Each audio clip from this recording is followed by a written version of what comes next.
everybody, long time no see in this sort of sit down talking to you situation. I've been here for about a month now. My parents came, they've now gone home, so it's now literally just me living with my sister. And today I wanted to talk about a topic which I feel is probably quite relatable to those of you who have gone abroad and are getting a job. So here's the situation. You've arrived in exotic country of choice. You have a working holiday visa. You are currently looking for work, but as of this minute, right now, you are unemployed.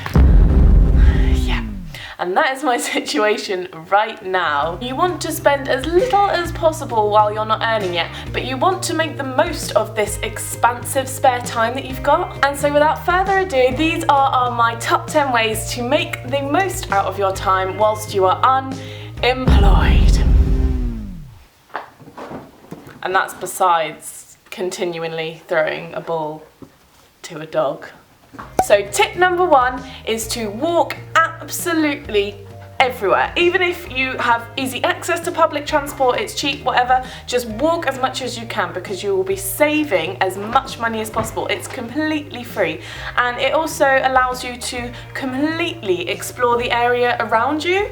So there may be a lake you haven't discovered, there may be a forest that you didn't know was there. Like, you're learning so much about what's around you, you're finding your feet about the place you're about to get a job in, and it's good exercise as well. Oh, and always bring a camera because you never know what you'll see. My second tip is to make friends with the locals. I've been doing that literally in my apartment block just now. I always get a lift with the same guy as I go down to the pool every day, and so yeah, made friends with him already, and just down by the pool in general. If you're not in an apartment block, you could go to the local bar, meet some people there, just get yourself out there, be approachable, be friendly, and guaranteed you will meet some new people. My third tip is to attend all the free events that you can whilst you don't have a job, because I'd rather do the free things when I'm not earning very much than the expensive things. That makes sense, doesn't it? There's a website and they also have a magazine called Time Out. It just basically gives you all the free events in your area and all the paid events, just all the hot spots to go to. Tip number 4. Go out and get a tan, go and sunbathe. If you're lucky enough to be in a sunny city, everyone looks better with a tan, so that's a good use of your time. Tip number 5 is to go and do the things that you wouldn't normally be able to do if you had a 9 to 5, or at least not without taking time off work. For example, do you need to go to the dentist? Do you need to go to the doctor? Do you need to go to the bank, which are normally only open 9 to 5 in the weekdays? If you need to do any of those things, it's best to do that when you're unemployed, just so you don't have to take any time off work. Tip number 6 is to have a look on Groupon, or whatever the country's equivalent of Groupon is, for activities. This is because they're really, really cheap, which is obviously good when you don't have a job, but also the majority of them actually only have the offer 9 to 5 on weekdays. They don't do it on weekends because they want people to do it in the week, because too many people do it on the weekends. Does that make sense? But that's kind of like the idea of a lot of them. So yeah, have a look on there, see if there's any activities that you can do. Number 7 is to learn a new language. This probably just sounds completely random and like, oh, she's just chucking in anything in there now. But no, really, as a traveller, you don't know what country you're going to go to next, or maybe you do.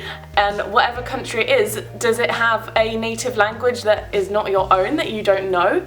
Can you learn more of the language? The next country that I'm going to be visiting is all the countries in Central America, and they all speak Spanish. I can't speak a word of Spanish, so I've kind of been trying to learn it a little bit with my time off. Not doing so at the moment. Hola, buenos dias. Buenas noches. I didn't know that about a week ago, so I think that is an improvement. Tip number 8 is to research all the things that you can do when you do have a job. Things that are a little bit more expensive. For example, you can research the amazing restaurants that are in the area, the activities that are a little bit more expensive. You can even just go window shopping to see what you want to buy when you've got a bit more money. Or it's not even that you might not have money when you're unemployed, it's just that the money's not guaranteed right now. You don't know how much you're going to be earning. You don't know how fast it's going to run out. So you don't want to spend all your money right now because you don't know how fast that's going to run out. And so it's good just to research to see what you can afford later. Anyway, number 9. Try interesting new recipes with cheap ingredients. So this is something that I've been doing. I've been heading to Coles, which is my local supermarket, and just buying a load of really cheap stuff and just seeing what sort of interesting meals I can make out of it. I've been having a look online at recipes and I've made some really cool, really nice stuff, and it hasn't costed me anything at all. My sister's absolutely thrilled because obviously she comes home from work and has it as well, and it's cost her like $1. So yeah, it's definitely good to try out, and these are things that you keep in your head, like you keep them for future, and you know, you've just learned something new and you've eaten good food. It's just a win-win. And my 10th and final tip of things to do when you are unemployed is to don't stop actively searching for a job. Every day you should be on it trying to find a job. So today I've been calling up agencies. It's unfortunate at the moment because they say that they're so quiet in January. I'm just like, ugh. But I'm just really trying to get myself out there, registering with all of them and just getting on their case.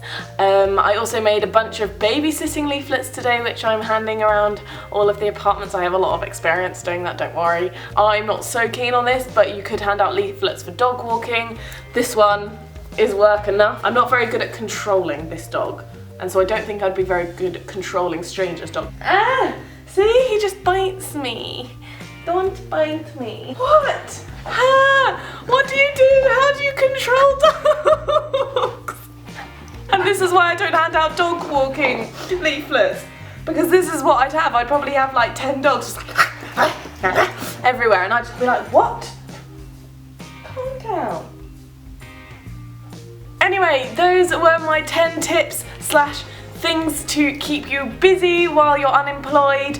They certainly have been keeping me busy, especially the sunbathing, of course, and the actively trying to get a job. I forgot to say at the beginning of this video, I really do hope you are all well. I've been absolutely loving the emails that you've all sent me. You guys are so nice, and I just thank you for all of them and all your comments and everything. I'm so pleased to hear that a lot of you are liking the Perth Diaries.